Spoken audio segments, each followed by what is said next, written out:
একটি মেয়ের যদি দুটি বিয়ে হয় তাহলে জান্নাতে কোন স্বামীকে পাবে? ওজুর সময় মেয়েদের মাথায় কাপড় থাকতে হবে কিনা? আমি মানসিকভাবে খুবই টেনশনে থাকি, সমাধান প্লিজ। কারোর সামনে পারফিউম দিয়ে গেলে গুনাহ হয়, কিন্তু লোশন দিয়ে গেলেও কি গুনাহ হবে? মেয়েদের ক্ষেত্রে চোখ এবং হাতের পাতা পর্দা করা কি জরুরি?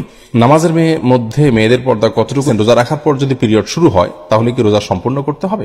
নামাজের সময় মেয়েরা পা জুড়ে দাঁড়িয়ে থাকবে না ছেড়ে? মোবাইলে কোরআনে অ্যাপ থাকলে ওযু ছাড়া মোবাইল ধরলে কি গুনাহ হবে?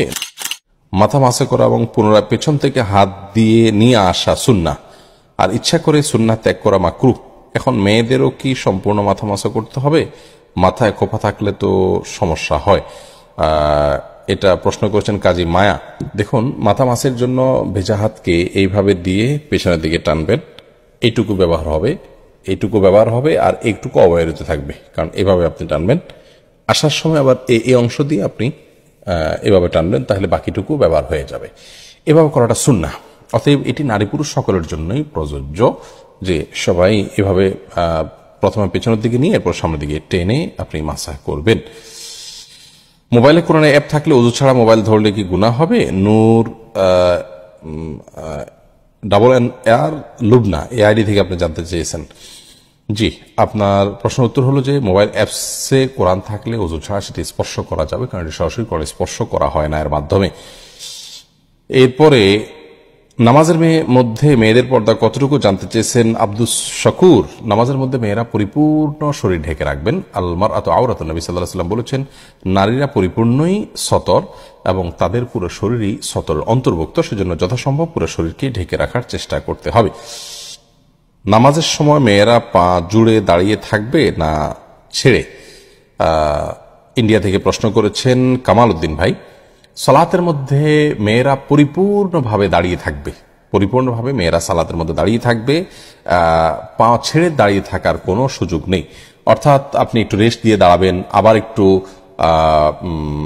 কি বলে এটাকে, আরাম করবেন, একটু টাইট করবেন, এরকম কোনো সুযোগ নেই, বরং পরিপূর্ণভাবে আপনাকে পায়ের উপরে দাঁড়াতে হবে। এরপরে মাস্তুরা আপনি জানতে চেয়েছেন, রোজা রাখার পর যদি পিরিয়ড শুরু হয় তাহলে কি রোজা সম্পূর্ণ করতে হবে? রোজা রাখার পর যদি পিরিয়ড শুরু হয় আর যদি রমজান মাস হয় তাহলে সেক্ষেত্রে আপনি বাকি দিন পানাহার করা ছাড়া থাকবেন, কিন্তু এই রোজাটা আপনাকে পরবর্তীতে রাখতে হবে। আর এরপরে প্রশ্ন করেছেন মোহাম্মদ মারুফুল হক। আপনি জানতে চেয়েছেন, মেয়েদের ক্ষেত্রে চোখ এবং হাতের পাতা পর্দা করা কি জরুরি?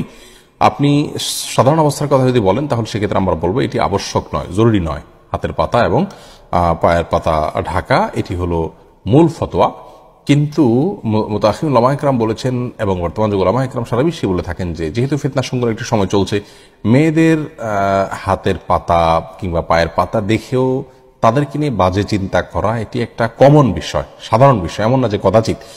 তো সেজন্য নিজের ব্যক্তিত্ব বোধের জায়গা থেকে এগুলোকেও ঢেকে ঢুকে রাখাটাই হলো নিরাপদ।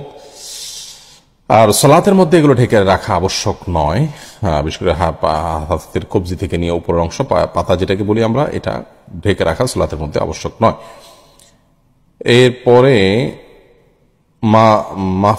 মাহফুজা ইসলাম আপনি জানতে চেয়েছেন, কারোর সামনে পারফিউম দিয়ে গেলে গুনাহ হয়, কিন্তু লোশন দিয়ে গেলেও কি গুনাহ হবে? খুবই গুরুত্বপূর্ণ প্রশ্ন বোন। পারফিউম হোক আর লোশন হোক, সুগন্ধি জাতীয় কোনো কিছু দিয়ে পরপুরুষের সামনে গেলে বা বাহিরে গেলে, এবং সেটি যদি অন্যের দৃষ্টি আকর্ষণ করে বা অন্যকে আপনার দিকে আকৃষ্ট করে, তাহলে সেক্ষেত্রে এটি গুনাহের কারণ হবে, হোক সেটা পারফিউম, হোক সেটা লোশন বা অন্য কোনো কিছু। এরপরে অবন্তী নীরা বোন আপনি জানতে চেয়েছেন, আমি মানসিকভাবে খুবই টেনশনে থাকি, সমাধান প্লিজ। বোন, মানসিক অশান্তি দূর করবার জন্য সর্বপ্রধান উপায় হলো সালাত আদায় করা, 5 ওয়াক্ত সালাত আদায় করা এবং আল্লাহ রাব্বুল আলামিনের দিকে মনোনিবেশ করা। সালাতের মাধ্যমে আল্লাহর সাথে সম্পর্ক গাঢ় হয়, আল্লাহর সাথে সম্পর্ক ভালো হয়, এবং সালাত আমরা আদায় করব আল্লাহ রাব্বুল আলামিনের সন্তুষ্টির জন্য। সালাতে যখন আপনি যাবেন আপনি সেখানে ইনশাআল্লাহ বিদিনিল্লাহ দেখবেন যে আল্লাহ রাব্বুল আলামিন আপনাকে মনের ভিতরে প্রশান্তি দান করবেন। সেই সাথে আল্লাহর জিকির, আলা বিযিকরিল্লাহি তাতমাইন্নুল কুলুব, আল্লাহ রাব্বুল আলামিন বলেছেন আল্লাহ জিকিরে মানুষ অন্তর প্রশান্ত হয়। অতএব আপনি বিশেষ করে তাহাজ্জুদের সালাত আদায় করবেন, আমরা এই পরামর্শ আপনাকে দিব। ভোর রাতে উঠে যদি আপনি তাহাজ্জুদের সালাত আদায় করেন, ইনশাআল্লাহ বিদিনিল্লাহ আপনার মনের মধ্যে প্রশান্তি আসবে। সেই সাথে আপনি যদি